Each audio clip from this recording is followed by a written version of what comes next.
Good morning, তোমরা সবাই কেমন আছো?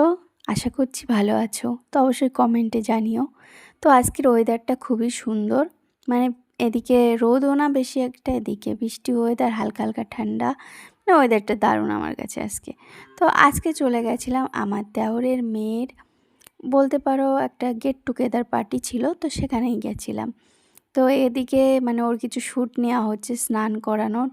ও তো স্নান করতে একদম রেডি না, মানে ও স্নান করবে না। আর এদিকে আমাদের মাম্মাম তো বলছে আমাকে ছেড়ে দাও, আমি তোমাকে দেখাচ্ছি স্নান কী করে করতে হয়। তো ওখানে ও দাঁড়িয়ে দাঁড়িয়ে দেখছে, আর ও তো স্নান করবেই না, নিচেই নামবেই না। ওর মা ওকে কত জোর করে নিয়ে যাচ্ছে।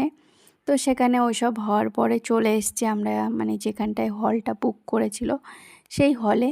এদিকে ফটোশ্যুট চলছে, কিন্তু যে মেন তার ফটোশ্যুট তো হচ্ছে না। এসে দেখি এ কী কাণ্ড! এদিকে মেয়ের জেদ যে আমি বাইরে যাব না, ফটোশ্যুটও করব না। তারপরে অনেক বোঝানো, অনেক কিছুর পরে যা হোক ওর মা আর ওর বাবা নিয়ে এসছে। তো এখানে ওর জন্য মানে ফটোশ্যুটের তৈয়ারি চলছে, আর এটা ওদের ফ্যামিলি, সুইট ফ্যামিলি। আর এইদিকে আমাদের বড় মামির হচ্ছে অন্নপ্রাশন, মানে অন্নপ্রাশনের মতন লুক দেওয়া হয়েছে। আমরা ওনাকে সব নাতি নাতনিদেরকে নিয়ে বসিয়ে দিয়েছি যে তোমার আজকে অন্নপ্রাশনের শ্যুট নেওয়া হবে। তারপরে সবার শেষে খাওয়ার পালা। এত আড্ডা গুজব করার পরে তো খিদে পেয়েই যাই বলো। তো এদিকে আমরা খেতে বসেছি। আমার ভিডিওটা কেমন লাগলো